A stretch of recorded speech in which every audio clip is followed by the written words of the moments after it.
नमस्कार। आज हम बात कर रहे हैं बेंजीन की। ये ऑर्गेनिक केमिस्ट्री में खासकर एरोमेटिक कंपाउंड्स में एक बहुत ही महत्वपूर्ण यौगिक है।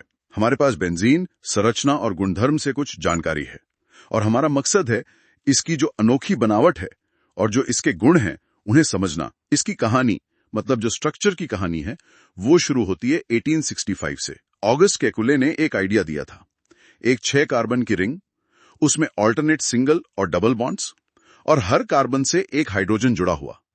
सुनने में तो ये बिल्कुल ठीक लगता है ना? हाँ, शुरुआती मॉडल के तौर पर काफी अच्छा था। पर इसमें एक दिक्कत थी। इस मॉडल के हिसाब से तो 2 तरह की बॉन्ड लेंथ होनी चाहिए थी, सिंगल वाली अलग, डबल वाली अलग। बिल्कुल। लेकिन एक्सपेरिमेंट्स ने ये दिखाया कि बेंजीन में सारे के सारे कार्बन कार्बन बॉन्ड्स की लंबाई एकदम बराबर है। हाँ, यहीं से कहानी और दिलचस्प हो जाती है। तो फिर असलियत क्या है? मतलब ये कैसे मुमकिन है? देखिए, केक्युले का मॉडल एक बहुत जरूरी पहला कदम था, पर वो पूरी तस्वीर नहीं दिखाता था। आज हम बेंजीन को समझने के लिए 2 बेहतर तरीके इस्तेमाल करते हैं। एक है रेजोनेंस यानी अनुनाद, और दूसरा जो शायद ज्यादा फंडामेंटल है वो है डीलोकलाइज्ड पाई इलेक्ट्रॉन सिस्टम। अच्छा, रेजोनेंस मतलब वो 2 स्ट्रक्चर जो केक्युले ने दिए थे वो एक दूसरे में बदलते रहते हैं। हाँ, पर बदलते रहते हैं शायद सही शब्द नहीं है। ऐसा नहीं है कि वो फ्लिप कर रहा है, बल्कि जो असलियत है वो उन दोनों केक्युले स्ट्रक्चर्स का एक मिला जुला रूप है, एक हाइब्रिड। हाइब्रिड जैसे? हाँ, जैसे मान लीजिए नीला और पीला रंग मिलकर हरा बनाते हैं, तो हरा रंग न नीला है न पीला, वो बस हरा है। बेंजीन का स्ट्रक्चर भी कुछ वैसा ही है, उन 2 रूपों का एक स्थायी मिश्रण। ओके। और ये दूसरा वाला क्या था? डीलोकलाइज्ड पाई सिस्टम? हाँ, ये और भी गहरा कॉन्सेप्ट है। देखिए, हर कार्बन एटम के पास एक पी ऑर्बिटल होता है ना?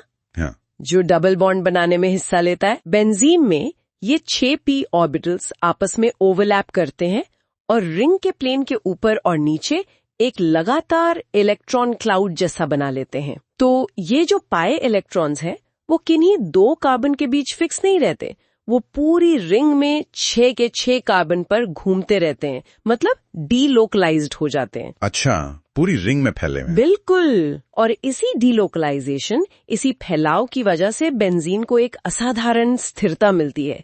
इसे ही हम एरोमेटिक स्टेबिलिटी या एरोमेटिसिटी कहते हैं। अच्छा, तो इसी वजह से वो सारे कार्बन कार्बन बॉन्ड एक जैसे हो जाते हैं। उनकी लंबाई लगभग 1.39 एंगस्ट्रॉम, जो सिंगल और डबल बॉन्ड के बीच की है। एग्जैक्टली।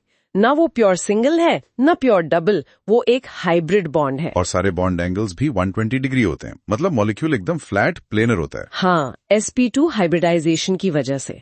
और ये प्लेनर होना बहुत जरूरी है। क्यों? ताकि वो पी ऑर्बिटल्स ठीक से साइड बाय साइड ओवरलैप कर सके, तभी तो इलेक्ट्रॉन पूरी रिंग में घूम पाएंगे। अगर मॉलिक्यूल प्लेनर नहीं होगा तो ये डीलोकलाइजेशन ठीक से नहीं हो पाएगा। समझ गया।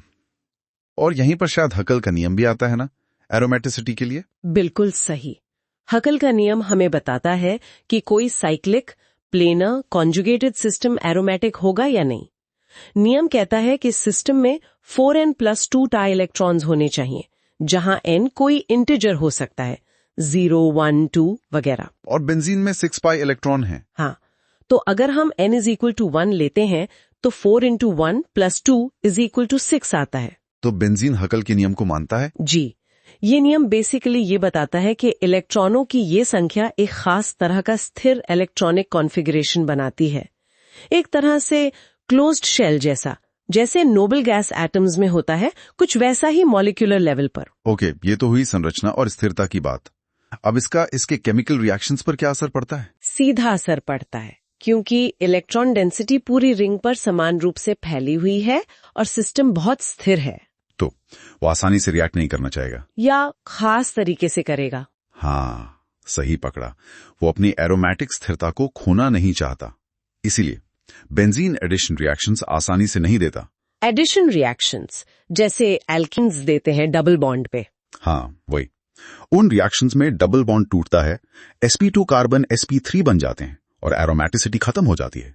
बेंजीन ये बिल्कुल पसंद नहीं करता। तो फिर वो क्या करता है? वो सब्स्टिट्यूशन रिएक्शंस देना पसंद करता है, मतलब प्रतिस्थापन अभिक्रियाएं। सब्स्टिट्यूशन जैसे रिंग के हाइड्रोजन को हटाकर कुछ और लगाना? बिल्कुल, जैसे नाइट्रीकरण है, हैलोजेनीकरण है। इनमें रिंग का एक हाइड्रोजन एटम हटता है और उसकी जगह कोई दूसरा ग्रुप जैसे नाइट्रो ग्रुप या हैलोजन आ जाता है। और रिंग की एरोमेटिसिटी वो बनी रहती है, यही खास बात है। सिस्टम डिस्टर्ब नहीं होता, वो अपनी स्टेबिलिटी को बचाने के लिए हाइड्रोजन की कुर्बानी दे देता है, पर अपना एरोमेटिक सिस्टम नहीं तोड़ता। वाह, ये तो काफी स्मार्ट मॉलिक्यूल है, अपनी स्टेबिलिटी को बचाए रखना जानता है। हाँ, कह सकते हैं। और बेंजीन सिर्फ खुद में महत्वपूर्ण नहीं है, ये बहुत सारे दूसरे इंपॉर्टेंट एरोमेटिक कंपाउंड्स का बेस है।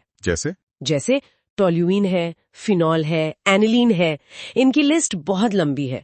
ये दवाइयों में, प्लास्टिक में, रंगों में, कीटनाशकों में एक बिल्डिंग ब्लॉक की तरह इस्तेमाल होता है। हाँ, काफी वर्सेटाइल है। बहुत ज्यादा। हालांकि ये भी याद रखना जरूरी है कि बेंजीन कार्सिनोजेनिक होता है, मतलब कैंसर पैदा कर सकता है। तो इंडस्ट्रियल यूज में काफी सावधानी बरतनी पड़ती है। बिल्कुल, और ये जानना जरूरी है।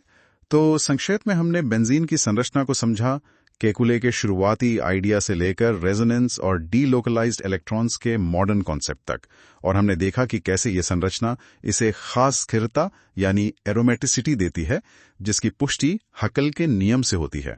हाँ, और यही स्थिरता इसके केमिकल बिहेवियर को तय करती है कि ये एडिशन के बजाय सब्स्टिट्यूशन रिएक्शन क्यों पसंद करता है, अपनी एरोमेटिक पहचान बचाने के लिए। बिल्कुल।